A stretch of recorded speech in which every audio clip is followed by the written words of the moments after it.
untuk turun.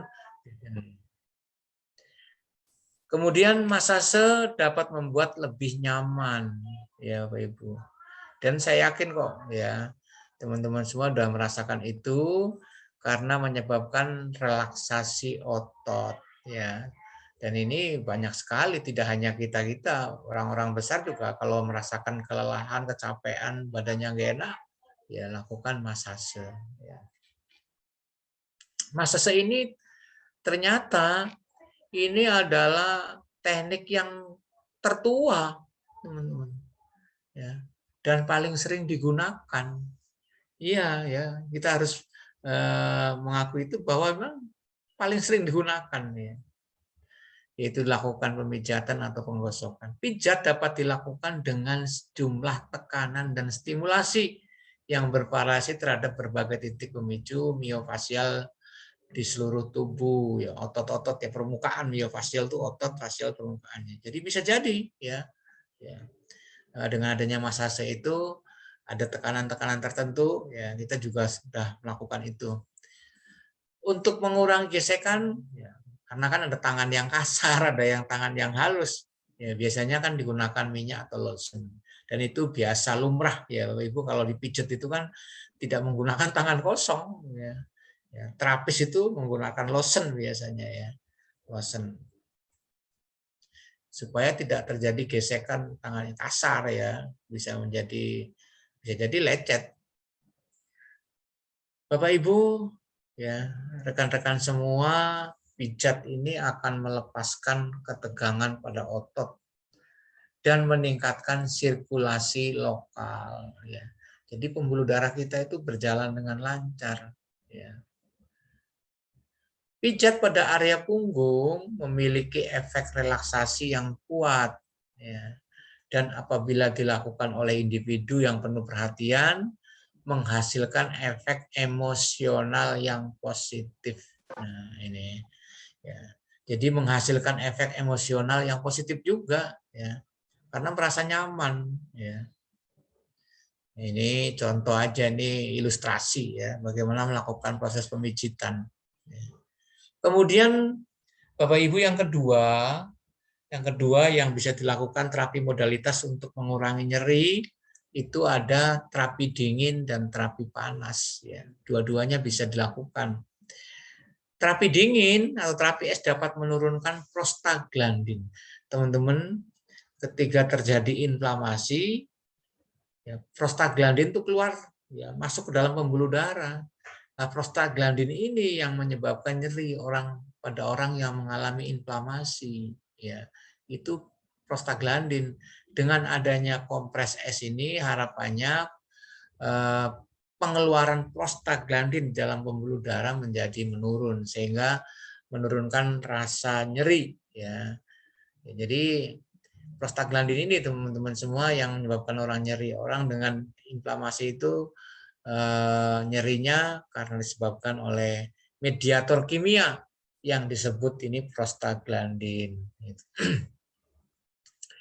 Nah, ini kan dengan adanya prostaglandin yang terhambat, itu menghambat proses inflamasi. Kalau proses inflamasi terhambat, maka yang terjadi? Maka nyerinya menurun. Ya. Ada mediator kimia itu kan ada bradikinin, ada prostaglandin, ya, dan seterusnya. Ya. Kemudian berikutnya penggunaan panas. Ya. Ya, ada terapi dingin, ada terapi panas. Itu keuntungannya apa? Meningkatkan aliran darah, meningkatkan suplai darah, meningkatkan perfusi ya ke suatu area dan kemungkinan dapat turut menurunkan nyeri dengan mempercepat proses penyembuhan. Ya, itu. Jadi dengan adanya panas juga harapannya itu suplai darahnya cukup, oksigenasi ke jaringan tersebut juga cukup ya. Oleh karena itu Bapak Ibu, baik terapi dingin, terapi es maupun terapi panas harus digunakan dengan hati-hati dan dipantau dengan cermat untuk menghindari cedera kulit. Ada beberapa penelitian dari teman-teman semua yang sudah kemarin melaksanakan itu harus dibatasi ukuran panasnya ya. Ya, panasnya itu berapa? Ya kira-kira antara 40-50 derajat aja. Ya, kalau lebih dari itu nanti malah mencederai kulit, terlalu panas teman-teman semua. Jadi harus diukur itu ya berapa suhu ya air supaya bisa digunakan untuk terapi. Jadi nanti kalau teman-teman semua umpamanya akan melakukan penelitian dengan terapi panas ya harus diketahui betul ya panasnya itu berapa yang paling efektif untuk menurunkan nyeri pada orang tersebut ya.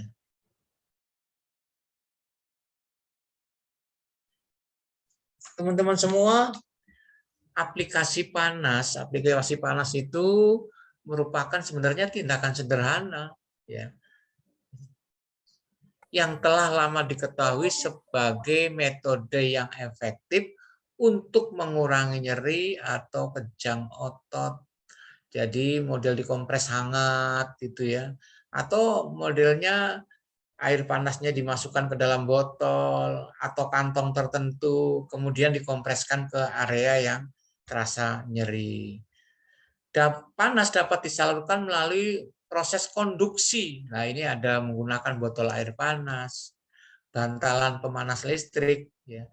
Kalau di Oka kan ada namanya kemarin Mas siapa tuh Mas Tanto ya dari rumah sakit Balaraja itu dia menggunakan kantong penghangat itu apa namanya werpak atau apa itu ya namanya itu jadi gunakan itu ya untuk mengurangi shivering ceritanya juga ya kemudian bisa juga menggunakan kompres basah panas ya dikompres gitu ya tapi jangan sampai basah itu begitu kompres nggak diperes nanti malah membasahi bisa saja dengan anduk ya anduk dicelup dengan air panas kemudian diperes kemudian ditempelkan bisa juga dengan metode konveksi ya berendam di air panas itu kan teman-teman semua kan nyaman betul itu kalau mandi di pemandian air hangat itu ya itu bentuk dari konveksi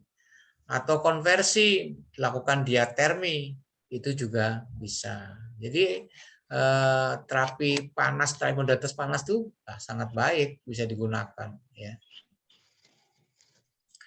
Terapi panas ini dapat meningkatkan aliran darah tadi ya, suplai darah, ya perfusi, sehingga panas ini mungkin meredakan nyeri dengan menyingkirkan produk-produk inflamasi tadi prostaglandin bisa jadi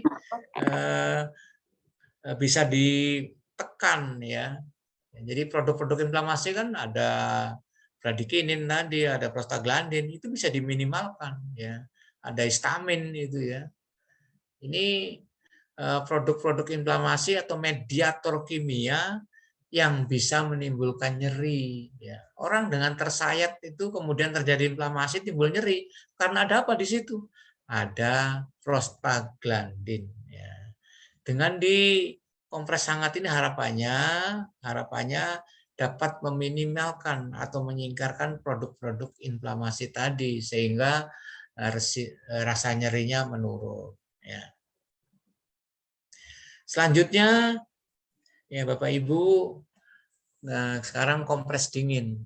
Kompres dingin, ya merupakan salah satu tindakan dan banyak digunakan untuk menurunkan nyeri. Sensasi dingin ini dirasakan memberikan efek fisiologis yang dapat menurunkan respon inflamasi. Ya, baik panas maupun dingin sama ternyata menurunkan respon inflamasi, menurunkan aliran darah itu mampu menurunkan udim ya dengan adanya dikompres, menurunkan udim supaya apa pembuluh darahnya berhenti jangan keluar terus ya, sehingga jadi perdarahan terus menerus sehingga mengurangi rasa nyeri lokal ya.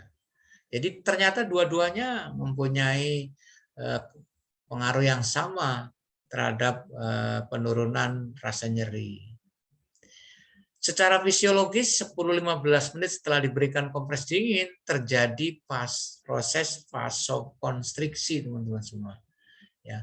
Jadi penyempitan pembuluh darah ya, dari efek relaksasi otot polos yang dapat timbul akibat stimulasi sistem saraf otonom ya. Sehingga dengan adanya kompres dingin ini bisa menstimulasi pengeluaran hormon endorfin. Hormon endorfin itu hormon yang bisa menurunkan rangsang nyeri, teman-teman semua ya. Ada namanya tubuh kita itu dapat menghasilkan hormon endorfin ya. Aplikasi dingin lebih efektif ya, yang sifatnya untuk nyeri akut. Misalnya karena trauma, benturan itu kan ya timbul bengkak itu, supaya bengkaknya tidak bertambah besar maka di kompres dulu dengan dingin ya. Area yang tersayat, terkilir dan seterusnya. Seperti kalau terkilir ini orang-orang atlet itu begitu dia ada masalah dengan nyeri ototnya maka disemprot itu kan ya dengan kloretil ya, etil klorid itu ya. Dingin dapat disalurkan dalam bentuk berendam atau kompres air dingin, bisa juga dengan kantung es ya, pijat es dan seterusnya. Yang penting dengan kompres dingin. Teman-teman semua, terapi dingin ini menimbulkan efek analgetik ya, menimbulkan efek menurunkan rasa nyeri dengan memperlambat kecepatan hantaran saraf sehingga impuls nyeri yang mencapai otak lebih sedikit.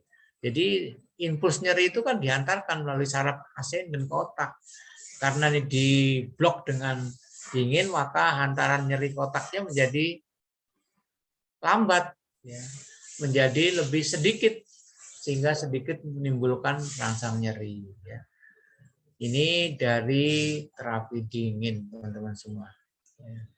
Jadi ada kompres hangat, ada kompres dingin. Ini contoh-contoh ilustrasi ya, gambar bagaimana kita melakukan kompres, baik kompres dingin maupun kompres hangat. Berikutnya ini ada sekarang menggunakan mesin ini ya. Sebuah baterai itu ya, TENS namanya teman-teman semua. Ini sudah dijual ya. Namanya Transcutan Electric Nerve Stimulation. Jadi stimulasi nervous ya, saraf yang sifatnya diantarkan oleh baterai listrik ya. Nah, ini adalah menggunakan unit yang dijalankan oleh baterai dengan elektroda yang dipasang, ditempelkan teman-teman semua, ditempelkan di kulit ya. Jadi ada elektrodanya, kemudian dipencet, dihidupkan ya, untuk menghasilkan sensasi kesemutan, menggetar atau mendengung pada areanya. Jadi dia ada getaran teman-teman ya, ada getaran. Ini bisa digunakan dengan TENS. TENS dapat digunakan baik untuk nyeri akut maupun nyeri kronis. Ini sudah lama ya, kalau di luar itu teknik TENS ini sudah lama ya, dari Schweitzer-Bar tahun 2002 sudah digunakan teman-teman semua. Mungkin tempat kita belum banyak yang menggunakan teknik TENS ini. TENS digunakan untuk penata laksanaan nyeri akut dan kronik ya, bisa jadi pasca operasi teman-teman bisa digunakan ya teknik TENS ini, tapi beli alatnya ya, beli alatnya. Ini gambar TENS ya, bentuknya macam-macam ya, intinya itu ada padnya ini ya, elektrodanya ditempelkan pada area yang merasa tidak nyaman, yang nyeri. Nah, kayak gini berarti area yang nyerinya di sini ya. Kalau yang di lengan ya seperti ini. Pokoknya ditempelkan pada area yang rasa nyeri sehingga timbul getaran itu ya pada daerah itu, sehingga nyerinya menjadi menurun. Berikutnya adalah teknik ya, terapi modalitas menurunkan nyeri adalah teknik distraksi. Distraksi itu apa? Yaitu mencakup, memfokuskan perhatian pasien pada sesuatu selain pada nyeri. Ya, jadi teman-teman bisa saja nanti mengarahkan ke pasien ketika dia merasakan nyeri, dialihkan perhatiannya, ya, dialihkan perhatiannya kepada media yang lain. Ini adalah dapat menjadi strategi yang berhasil dan mungkin merupakan mekanisme yang bertanggung jawab, ya. terhadap teknik kognitif afektif. Jadi mengalihkan perhatian ya. Dia daripada dia mikirkan nyerinya, kita coba membuat suatu kepada pasien ini, mari kita tarik nafas, kemudian konsentrasi pikirkan pada sesuatu yang enak dipikirkan, enak dibayangkan gitu. Itu mengalihkan ya, mengalihkan. Selanjutnya ya, seseorang yang kurang menyadari adanya nyeri atau memberikan sedikit perhatian pada nyeri akan sedikit terganggu oleh nyeri ya. Distraksi dapat menurunkan persepsi nyeri dengan menstimulasi sistem kontrol descendant. Kalau tadi ascendant, kalau ini descendant, yang mengakibatkan lebih sedikit stimulasi nyeri ya, yang ditransmisikan oleh ke otak ya. Ada saraf ascendant, ada saraf descendant.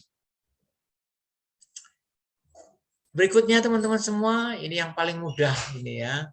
Paling mudah dan kita bisa praktekkan dengan teknik relaksasi nafas dalam ini ya, relaksasi ini ya. Dan bisa dilakukan dan mudah dan hasilnya efektif ya untuk menurunkan nyeri. Relaksasi otot skeletal ya, otot rangka itu dipercaya dapat menurunkan nyeri dengan merilekskan ya, supaya ototnya itu ketegangannya itu turun. Ya, kalau tidak tegang maka dia akan rileks, tidak merasakan nyeri. Sudah merasakan nyeri post op, tegang lagi ya, tidak rileks, tambah nyerinya tambah berat, teman-teman. Ya. Hampir semua orang dengan nyeri kronis tuh, ya, hampir semua, berarti sebagian besar, teman-teman. Ya. Sebagian besar orang dengan nyeri kronis itu mendapatkan manfaat dari metode relaksasi, dan ini teman-teman tidak butuh biaya besar dan bisa dilaksanakan ya, dengan dituntun aja pasien itu bisa ya, dituntun bisa ya melaksanakan teknik relaksasi ya. Kemudian periode relaksasi yang teratur dapat membantu untuk melawan keletihan dan ketegangan otot yang terjadi dengan nyeri kronis ya. Teman-teman semua bisa dilakukan dan bisa dilaksanakan mudah, murah ya, dan hasilnya efektif ya. Ini adalah gambarannya teman-teman. Ya, relaksasi adalah suatu usaha menurunkan nyeri atau menjaga agar tidak terjadi nyeri yang lebih berat. Ya. Dengan cara apa? Dengan cara menurunkan ketegangan otot. Ya. Ini luar biasa sekali ya, sekali teman-teman. Coba aja nanti kalau nanti di rumah sakit post op pasien sudah dibawa ke RR, coba dilakukan teknik relaksasi pada pasien itu ya. Kalau pasiennya sudah sadar. Kalau juga masih umumnya pasiennya dibawa ke bangsal, bisa saja dilakukan di bangsal perawatan. Ya. Dilakukan teknik relaksasi untuk mengurangi nyeri. Di samping ada terapi dari farmakologi dari dokter, ini adalah untuk melengkapi teman-teman.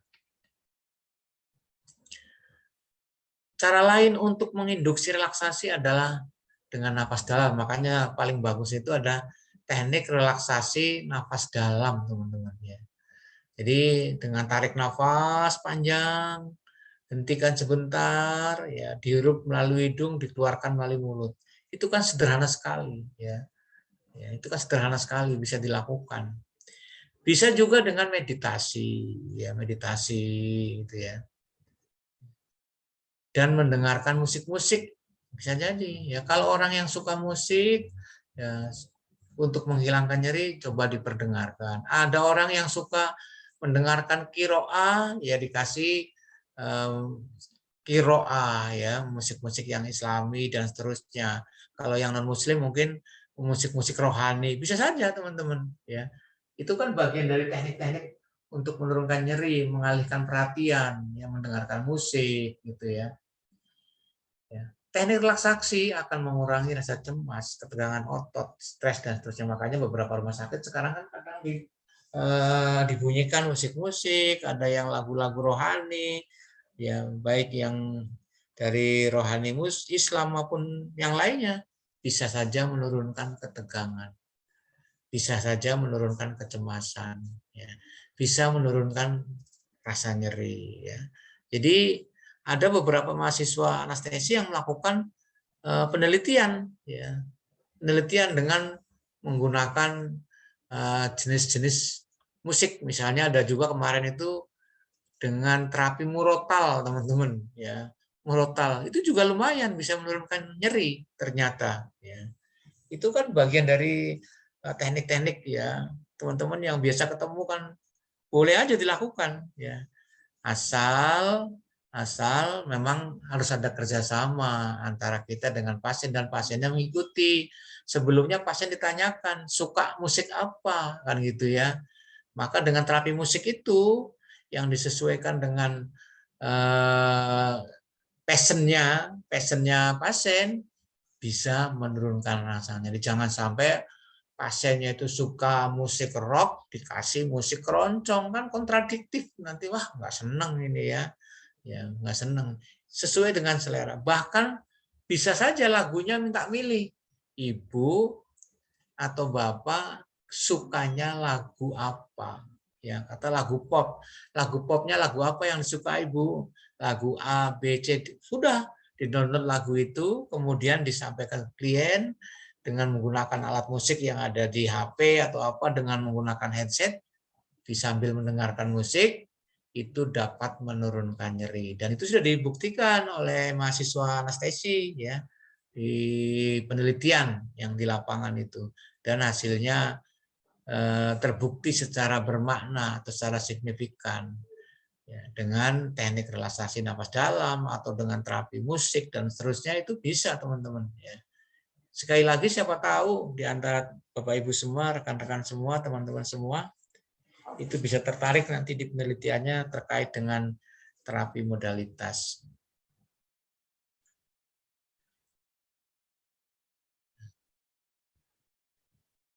Ini terapi sederhana sekali, nggak butuh alat banyak-banyak, teman-teman. Ya, hanya tarik nafas panjang, ya. Kemudian tahan sebentar, turunkan pelan-pelan. Ini bagian dari teknik-teknik relaksasi. Ya. Ya. Yang paling sering adalah relaksasi nafas dalam. Ya. Nafas dalam, teman-teman. Relaksasi nafas dalam adalah salah satu terapi non farmakologi, ya, yang memberikan efek relaksasi yang dapat menurunkan skala nyeri dengan merangsang susunan saraf pusat, yaitu otak dan tulang belakang, ya, untuk memproduksi pengeluaran hormon endorfin, ya, yang dapat menurunkan skala nyeri yang dirasakan oleh individu atau seseorang. Relaksasi nafas dalam dapat menurunkan berbagai macam nyeri yang dirasakan oleh pasien, misalnya karena fraktur, pasca ST. Hal tersebut sejalan dengan penelitian yang dilakukan oleh Kristiarini. Ini sudah dilakukan penelitian tahun 2013, teman-teman. Ya, itu pada orang dengan postseksio ternyata bisa dilakukan. Teman-teman semua kan biasa itu, ya, anestesi pada orang-orang ibu-ibu yang mau seksio, operasi sesar, ya. Pasca itu coba aja dilakukan, teman-teman. Ya. Ini penelitian dari Kristiarini itu tahun 2013, ya, belum lama banget, ya, bisa menurunkan. Kemudian berikutnya, teman-teman semua, ya, ada namanya imajinasi terbimbing atau guided imaginary. Ya. Jadi seperti apa itu? Menggunakan imajinasi seseorang dalam suatu cara yang dirancang secara khusus. Ya. Contohnya apa? Pasien imajinasi terbimbing itu untuk melakukan relaksasi dan meredakan nyeri dapat menggabungkan, ya, nafas berirama lambat dengan suatu bayangan mental relaksasi. Jadi sambil tarik nafas, ya, bayangkan sesuatu yang indah. Oh, bunga melati itu baunya harum, bunga mawar itu indah, lagunya kok lembut sekali. Itu bisa jadi, ya. Diarahkan, tolong bayangkan sesuatu yang bagus, yang indah, nah itu terbimbing namanya teman-teman. Ya. Tarik nafas Bu, yang panjang, kemudian pikirannya membayangkan terhadap apa yang disukai. Oh, pegunungan yang indah, yang hijau, menyenangkan, ya, yang menyenangkan. Itu namanya guided imaginary, ya, imajinasi terbimbing. Ya. Jadi kita yang membimbing, ya, kita yang membimbing. Terapi modalitas yang lain sudah banyak tadi ya. Di antaranya ada latihan ROM, ya, range of motion, ya, latihan. Apa itu ROM? Yaitu upaya pengobatan yang penata laksanaannya itu menggunakan latihan gerak, ya, latihan gerak, ya. Ya, baik secara aktif maupun pasif. Maksudnya apa? Aktif itu dengan melibatkan, ya, pasiennya bisa duduk, bisa berjalan. Kalau pasiennya post op tentu kan belum boleh berjalan. Mungkin latihan pasif dulu, ya, menggerakkan jari-jari kaki, ngangkat kaki sedikit, tangan dan seterusnya, ya. Itu pasif, ya, pasiennya di tempat tidur. Kalau aktif kan bisa pasien disuruh duduk, latihan berdiri, latihan berjalan. Itu ROM, range of motion. ROM ini diberikan untuk mengatasi pada orang yang mengalami gangguan fungsi gerak, mencegah komplikasi, ya, kakinya lemas, ototnya lemas, ya, bahkan kontraktur, ya. Kemudian ROM ini juga mengurangi nyeri dan udim, ya, dan melatih aktivitas akibat operasi. Teman-teman kan ada namanya ambulasi dini, ya. Dianjurkan sekarang itu habis operasi dilakukan ambulasi dini. Ya. Beda sama dulu. Kalau dulu kan biarkan dulu, jangan bergerak dulu. Tunggu sampai jahitannya kuat, ya, balon gerak. Ternyata hasil penelitian terbaru lebih baik awal supaya apa? Apa tujuannya? Tujuannya untuk memperbaiki sirkulasi terutama pada area post operasi. Ya, kalau sudah sirkulasinya baik, harapannya penyembuhan luka menjadi lebih cepat. Ya, itu dilakukan ambulasi, ya, ambulasi dini. Tindakannya apa ya? Salah satunya ada ROM, ya, range of motion. Ya. Nah, ini bagaimana teknik range of motion ini? Ada panduannya teman-teman semua. Silakan di-download. Ini gerakan-gerakan ambulasi, ya, ambulasi. Gerakan-gerakan ROM, range of motion, ya. Ini contohnya, gambaran sedikit, ya. Panduannya adalah pasien disuruh angkat kaki, suruh menekuk lututnya, ya. Ini asik, ya, di tempat tidur. Ya. Kalau pasiennya bisa duduk, disuruh duduk, itu aktif, ya. Latihan berdiri, latihan berjalan. Berikutnya adalah hipnotis, teman-teman, hipnosis. Ya. Itu tadi di awal sudah saya sampaikan. Bisa jadi teman-teman kalau ikut pelatihan hipnosis sangat bagus, ya. Orang yang mengalami nyeri gitu, ya, nyeri. Saya pernah itu merawat pasien yang post debridement dari kamar operasi, dikembalikan ke bangsal, nyerinya belum turun. Dilakukan perawat, jangankan mau dirawat, mau dibuka balutannya aja sudah nyerinya udah menjerit-jerit itu, ya. Mungkin karena trauma kan, ya, sebelum-sebelumnya itu. Jadi habis debridement mau dirawat lukanya, mau dibuka balutannya, nyeri, ya, nangis itu, ya. Nah, bisa aja kalau kita bisa melakukan hipnosis, dihipnotis ini pasien. Nah, kalau udah dihipnotis, dia akan nurut, tidak merasakan nyeri, sehingga perawatan lukanya menjadi lancar. Boleh saja itu teman-teman, ya. Tapi harus izin dari keluarganya kan gitu, ya. Tidak boleh sembarangan. Udah tak hipnotis aja ini pasien, ya. Harus ada izin, ya, tidak boleh, ya, karena kita bisa terus melakukan. Tetap harus menghargai pasien untuk mengambil keputusan iya apa tidak, mau apa tidak, ya. Efektifan hipnosis tergantung pada kemudian. Mungkin teman-teman jangan-jangan ada yang bisa hipnosis, ya. Kemudian hipnosis tadi sudah di awal saya sampaikan, bisa juga dilakukan pada orang yang mau bersalin yang biasa disebut dengan hypnobirthing, ya dia. Ya, jadi hipnosis pada orang yang mau bersalin gitu, ya. pada orang yang mau bersalin sehingga tidak merasakan nyeri, ya. Nyeri. Di Bali itu saya pernah studi banding, itu orang mau bersalin itu direndam dulu, berendam di air hangat. Ya. Ternyata bersalin di dalam air hangat itu sedikit, ya bukan sedikit, banyak katanya, banyak menurunkan nyeri. Nyerinya tidak hebat banget. Ya. Saya pernah ke sana, kemudian bertanya kepada pasien yang pernah bersalin, mereka testimoni, bersaksi yang pernah melakukan persalinan di dalam air, itu dengan air hangat, nyerinya sangat kecil. Dan itu terapisnya itu dari luar, ya dari orang bule itu ya, pernah dipraktekkan di sana di Bali. Ya. Kemudian berikutnya terapi masase kaki, ya hampir sama dengan tadi ya, masase tapi kulit tadi ya, pijet-pijet pada daerah kaki ya. Ya, ini Bapak Ibu beberapa terapi modalitas ya untuk mengurangi nyeri yang sifatnya non farmakologi. Mungkin pernah ada yang sudah pernah melakukan ini di rumah sakit, Bapak Ibu? Pernah pengalaman melakukan itu?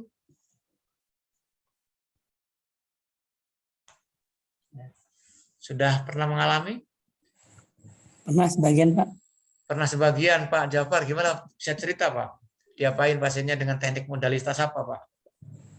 Kalau saya yang pernah saya lakukan teknik distraksi sama dengan relaksasi itu, Pak.